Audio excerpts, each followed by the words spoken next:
नाशिक, धुळे, जळगाव, नंदुरबार आणि अहमदनगर या 5 जिल्ह्यात एकाच वेळी प्रसारित होणारी अग्रगण्य वृत्तवाहिनी उत्तर महाराष्ट्र टाइम्स. नव्या युगाच्या दृष्टिक्षेपात अस्मिता उत्तर महाराष्ट्राची. कोरोना नोटबंदी सारख्या संकटांवर मात करत केशरभाई तनपुरे पतसंस्थेचे चेअरमन सागर तनपुरे आणि त्यांच्या संचालक मंडळांनी चांगल्या प्रकारचे काम करून ठेवीदारांचा जो विश्वास संपादन केल्यानेच ही संस्था रौप्य महोत्सवी वर्ष साजरा करत असल्याचं गौरवोद्गार माजी राज्यमंत्री आमदार प्राजक्त तनपुरे यांनी काढले आहे. तालुक्यातील सौ केशरभाई तनपुरे पतसंस्थेच्या रौप्य महोत्सवी वर्षानिमित्त आयोजित केलेल्या कार्यक्रमाप्रसंगी आमदार प्राजक्त तनपुरे बोलत होते. कार्यक्रमाच्या अध्यक्षस्थानी जिल्हा बँकेचे ज्येष्ठ संचालक आणि बाजार समितीचे सभापती अरुण तनपुरे हे होते.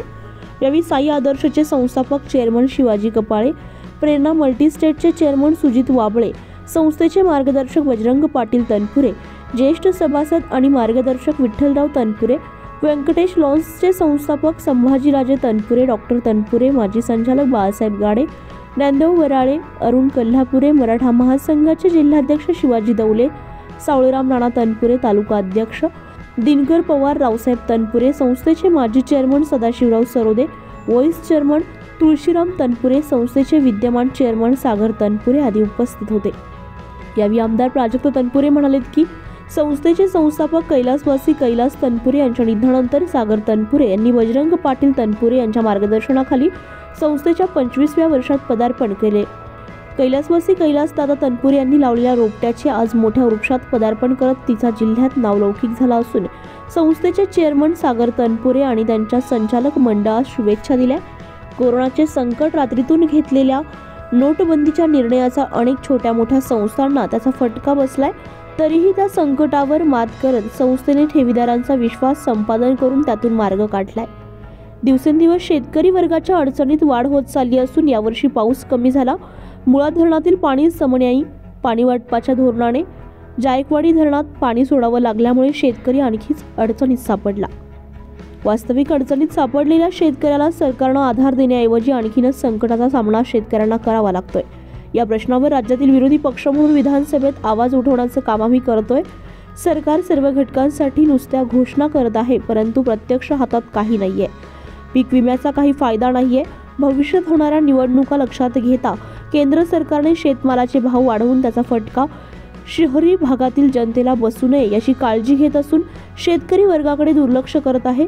त्यात कांद्यावर केंद्र सरकारने 31 मार्च 2023 पर्यंत निर्यात बंदी लागू केल्यामुळे शेतकऱ्यांना 2 पैसे मिळू लागताच निर्यात बंदीचा निर्णय घेतल्यामुळे कांदा उत्पादक शेतकरी अडचणीत आलाय. राज्यात जेव्हा महाविकास आघाडीचे सरकार सत्तेत होते त्यावेळी अडचणीत आलेल्या शेतकऱ्याला आधार देण्याचं काम केलं होतं. शेतकरी वर्ग जेव्हा आर्थिक अडचणीत आला होता त्यावेळी त्याला आधार देण्याचं काम पतसंस्थांनी केल्याचं आमदार तनपुरे यांनी आवर्जून सांगितलंय. राज्यातील पतसंस्था आणि मल्टीस्टेट संस्थांच्या कर्ज वाटपाबाबत कडक कायदे केल्यामुळे या संस्थांना कर्ज वाटपावर मर्यादा आला असल्याचं तनपुरे यांनी सांगितलंय. कार्यक्रमाचे अध्यक्ष जिल्हा बँकेचे ज्येष्ठ संचालक अरुण तनपुरे मार्गदर्शन करताना म्हणाले की 25 वर्षांपूर्वी संस्थेचे संस्थापक कैलास तनपुरे यांनी केशरभाई पतसंस्थेची स्थापना केली आहे. त्यावेळी राज्यात नुकतीच पतसंस्था सुरू होत होत्या. तत्पूर्वी जर एखाद्या व्यापारी शेतकऱ्याला जर कर्ज काढायचं होतं त्यावेळी त्याला एकतर राष्ट्रीयकृत बँकेत जावं लागायचं किंवा शहरातील राहुरी पीपल्स बँकेत जावं लागत असं. राष्ट्रीयकृत बँकेत कर्ज काढण्यासाठी अनेक अडचणी तसेच कागदपत्रे तयार करावी लागत होती आणि वेळ वाया जात असल्याने या वर्गाने कर्ज काढण्यास राहुरी पीपल्स बँकेसारख्या संस्थांचा आधार घेऊन एका दिवसात कर्ज मिळत असे. कालांतराने पीपल्स बँक बंद पडली. त्याचवेळी पतसंस्थांचा उदय होऊन त्याच्या आधार शेतकरी छोट्या मोठ्या व्यावसायिकांना होऊन 1 दिवसात कर्ज उपलब्ध होऊ लागल्यामुळे पतसंस्थांकडे ओढा वाढला. तालुक्यात आज ज्या काही पतसंस्था आहेत त्यामध्ये पहिल्या 5 पतसंस्थांमध्ये सौ केशरभाई तनपुरे पतसंस्थेचा नावलौकिक असल्याचं सांगितलंय. संस्थेच्या प्रगतीत संस्थेचे ठेवीदार, कर्जदार, सभासद आणि कर्मचारी यांचा मोलाचा सहभाग असल्याचं सांगत केशरभाई संस्थेच्या ठेवीचा आलेख अधिक उंच व्हावा असं श्री अरुण तनपुरे यांनी सांगून संस्थेने सभासदांना, कर्जदारांना, ठेवीदारांना चांगली सेवा देऊन संस्थेचा उत्कर्ष साधण्याचा प्रयत्न करावा असं सांगितलंय. संस्थेचे मार्गदर्शक बजरंग पाटील तनपुरे यावेळी म्हणालेत की पतसंस्था चळवळीत काम करत असताना केंद्रात नव्याने स्थापन झालेल्या सहकार खात्यामार्फत केंद्रीय सहकार मंत्री अमित शहा यांनी मोठे बदल घडवून आणले. पतसंस्था मल्टीस्टेट संस्थांवर कडक निर्बंध टाकले. त्याबाबत पतसंस्था आणि मल्टीस्टेट संस्थेच्या फेडरेशन बदलापैकी काही बदल स्वीकारले तर काही नाकारले, परंतु ठेवीबाबत निर्बंध टाकल्याने संस्था अडचणीत आल्याचं त्यांनी सांगितलंय। यावेळी उपस्थित पाहुण्यांच्या हस्ते नवीन वर्षाच्या दिनदर्शिकेचे प्रकाशन करण्यात आले।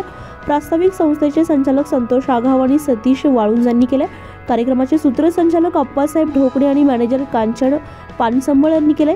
यावेळी कार्यक्रमासाठी भाऊसाहेब गुंजाळ, सुरेश भुजाडी, प्रल्हाद गाडे, नानासाहेब उंडे, अरुण ठोकळे, प्रकाश भुजाडी, संजय महाराज धोंगडे, जालिंदर ताकटे, सुभाष भुजाडी, शिवाजी वराळे, गणेश पवार, प्रदीप भुजाडी, दिलीप उंडे, राहुल तनपुरे, बाबासाहेब तनपुरे, पत्रकार संजय कुलकर्णी, गोरख उंडे, महेश उदावंत, जालिंदर मोढे, चंद्रकांत इघे, सचिन वराळे, गणेश पवार, संदीप सोनवणे, गणेश वराळे, संतोष चोळके, चोपडे मामा, विलास वराळे, पाटील सर, राहुल शेटे, कारभारी मांगुडे, प्रमोद आढाव, संस्थेचे सर्व शाखेचे अधिकारी, कर्मचारी, सभासद, ठेवीदार आदी उपस्थित होते। त्याची निर्यातच बंद करून टाकली की जेणेकरून भाव त्या ठिकाणी वाढलेच नाही पाहिजे। अगदी साखरेच्याही बाबतीमध्ये धोरण त्या ठिकाणी सरकारने मोठं गाजावाजा करत घेतलं की डायरेक्ट ऊसाच्या ज्यूस पासून इथेनॉल बनवू किंवा ज्यूस तापवल्यानंतर जे सिरप असतं त्यापासून डायरेक्ट इथेनॉल बनवू। लोकांनी कोट्यावधी रुपयाची इन्व्हेस्टमेंट करून नवीन तसे कारखाने टाकले। मला माझ्या माहितीप्रमाणे इकडे भाळवणीला एक कारखाना झाला, तो पण डायरेक्ट ज्यूस पासूनच काहीतरी साखर आपलं इथेनॉल तयार करणार आणि अचानक एके दिवशी सरकार येऊन सांगतं आता निवडणुका आल्या, तोंडावर साखरेचे भाव वाढायला नाही पाहिजेत आणि मग अचानक एक दिवशी सरकार सांगते की ते बंद, डायरेक्ट ज्यूस पासून सिरप पासून इथेनॉल निर्मिती बंद, उद्यापासून स्टॉप। बिचारा लोकांनी कोट्यावधीचे कारखाने टाकले असतील ते तर डब्यात जातीलच, पण साठणार होत्या त्या देखील कुठेतरी मर्यादित राहतील अशी मोठी भीती। म्हणून प्रत्येक शेतमालाचे भाव आता ह्या निवडणुकीच्या दरम्यान कसे पडतील, अगदी दुधाच्या बाबतीत देखील खरं 35-40 रुपयापर्यंत गेलेले भाव आता मला वाटतं काहीतरी 25 रुपये वगैरे काहीतरी वर आहे। त्याच्यातही खरं त्या दुधाच्या पावडरच्या आयात निर्यातीची धोरणं जर काही शासनाने बदलली तर त्याच्याही खरं होऊ शकतो किंवा राज्य सरकारने महाविकास आघाडीच्या सरकारच्या काळामध्ये ते असे दर पडले होते, त्यावेळेस महाविकास आघाडीच्या सरकारनं स्वतः दूध खरेदी चालू केली की जेणेकरून दुधाचे भाव स्टेबल कसे राहतील। पण सध्याचं मात्र राज्यातलं केंद्रातलं सरकार शेतमालाचे भाव कसे पडतील याकडे जाणीवपूर्वक लक्ष आहे म्हणून विशेषतः शेतकऱ्याला खरं मोठा अडचणीचा त्या ठिकाणी विषय। एवढंच कमी की काय की अक्षरशः चोऱ्या माराने देखील मोठा त्या ठिकाणी मध्ये कापसाची चोरी झाली होती, लोक माझ्याकडे आले होते, मोटरी केबली चोरी होतात। खरं त्या दिवशी मी आमसभा घेतली होती पंचायत समितीच्या ह्याच्या कार्यक्रमामध्ये, तर त्यावेळेस इथले पोलीस अधिकाऱ्यांना मी विचारलं, शेतकरी एका गावचे सरपंच होते, त्यांनी मुद्दा काढला की चेडगाव परिसरामध्ये मागच्या 1 वर्षामध्ये 25-30 मोटरी चोरीला गेलेल्या आहेत। अधिकारी म्हणतात ते शेतकरी भेग बोलतात। मी म्हटलं आपण तिथं जाऊ, म्हटलं मी आता अधिवेशनात जाणार होत्या, सुट्टीत आलो की आपण तिथं जाऊ आणि लोकांची समक्ष बोलू। तर मी जायच्या अगोदर साहेबच तिथे गेले तर जवळपास 28 लोकांनी निवेदन दिले की आमच्या मोटरी चोरीला गेली।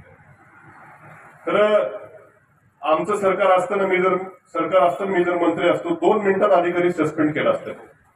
म्हणजे शेतकरी भेग बोलतात असं अधिकारी सांगतात, फक्त कागदावर नाही, मग कागदावर मला एवढीच आकडेवारी आलेली आहे, परंतु मात्र या ठिकाणी या सरकारच्या काळामध्ये मात्र शेतकऱ्याला कोणी वाली नाहीये। एखाद्या धार्मिक मुद्द्यावरनं जर काय झालं तर त्या ठिकाणी लगेच अधिकारी निलंबित होतात, पण मात्र शेतकऱ्याचं एवढं मोठं नुकसान होऊन जर काय आपण आमदार सांगतोय आणि हा अधिकारी असं उलट बोलतोय, असा अधिकारी मात्र या सरकारच्या काळामध्ये ते झाले, बदली झाली पण दुसऱ्या कारणामुळे झाली बदली। आणि म्हणून खरं हे सरकार नेमकं शेतकऱ्याचं आहे का शेतकऱ्याला काही वादी आहे हा मोठा प्रश्न या निमित्ताने पडतो। आम्ही अधिवेशनामध्ये हे सगळे मुद्दे त्या ठिकाणी मांडण्याचा प्रयत्न, निश्चितच या आपल्या शेतकऱ्यांचा प्रतिनिधी, त्यामुळं 2 मोटरी नाही ह्याच्यामध्ये खरं ठीक आहे मांडणार आहे अधिवेशनात, प्रस्तावावरती भाषणामध्ये मी मांडणार आहे मोठ्या। आणि म्हणून खरं मोठा शेतकरी अडीअडचणीमध्ये असताना खरं आपल्या ग्रामीण भागातल्या अर्थकारण जपणाऱ्या ह्या संस्था आहेत, या ग्रामीण भागातल्या बेरोजगार तरुण असेल शेतकऱ्यांना मोठा आधार या निमित्तानं मिळतो। आणि मला अभिमान आहे की सागरच्या नेतृत्वाखाली केशर तनपुरे सहकारी संस्थेचं चांगलं काम त्या ठिकाणी चालू आहे आणि भविष्यामध्ये देखील चांगलं काम सागर करेल, कारण की आता ह्याचे कायदे खूप कडक झालेले आहेत। सहकारी पतसंस्था चालवण्याचे कायदे पण खूप कडक आहे, म्हणजे संस्था चालकांवर देखील खूप बंधनं असतात। लोन कोणाला द्यायचं, काय द्यायचं, वसुली कशी करायची, नाही केली तर संस्था चालकच बऱ्याचदा अडचणीत आलेले आपण बघतो. त्यामुळे मोठी जबाबदारी देखील सर्व संचालक मंडळावर आहे आणि ते चांगल्या जबाबदारीने त्या ठिकाणी काम करतील अशीच मला खात्री आहे. अधिक आपला वेळ या ठिकाणी घेणार नाही. आपण सर्वजण या ठिकाणी या संस्थेच्या पुढच्या वाटचालीच्या निमित्तानं शुभेच्छा देण्याकरता आलेल्या आहेत. मी माझ्यातर्फे देखील या ठिकाणी शुभेच्छा देतो आणि भविष्यामध्ये आणखीन 50व्या वर्षाचा कार्यक्रम, त्यावेळेस बहुतेक मी किती वर्षाचा असेल 50व्या देखील वर्षाच्या त्या ठिकाणी कार्यक्रम ह्याच्यापेक्षा मोठा कार्यक्रम होईल अशी या ठिकाणी शुभेच्छा व्यक्त करतो आणि थांबतो. धन्यवाद. कैलासदादांनी स्थापन केलेली 24 वर्षापूर्वीची संस्था ज्यावेळी स्थापन झाली त्यावेळी संस्था लागलेल्या होत्या. त्या अगोदर तिला कर्ज हवं असेल ज्याला नॅशनल बँकेकडे जायला लागायचं किंवा पीपल्स बँकेसारखी संस्था त्या ठिकाणी कर्ज सर्वसामान्य नागरिकांना द्यायची. परंतु कालांतरानं पीपल्स बँक बंद पडली आणि या वेगवेगळ्या संस्था ज्या तालुक्यामध्ये उभ्या राहिल्या त्या संस्थेच्या माध्यमातून सर्वसामान्य माणसाला त्या ठिकाणी कर्ज पुरवठा व्हायला लागला. खरं म्हणजे आपण जर नॅशनल बँकेकडे गेला किंवा पीपल्स बँकेसारख्या बँकेकडे गेलो तर कर्ज मिळण्यासाठी बराचसा वेळ त्या ठिकाणी लागायचा. बरीचशी कागदपत्र त्या ठिकाणी गोळा करायला लागायची. परंतु संस्थांचं जाळं त्या ठिकाणी निर्माण झाल्यानंतर सर्वसामान्य माणसाला एका दिवसामध्ये त्याच्या अर्जंट कामासाठी लागणारी रक्कम त्याला मिळू लागली. ज्या संस्था आज तालुक्यामध्ये झालेल्या आहेत त्यामध्ये ही केशर पतसंस्था वरच्या 5 संस्था आहेत चांगल्या, त्यामध्ये गणली जाते. उपस्थित राहिलेले आपल्या तालुक्याचे आमदार कमळे अप्पा तसेच सर्व व्यासपीठ यांचे. उत्तर महाराष्ट्र टाइम्ससाठी अय्यूब पठाण, राहुरी.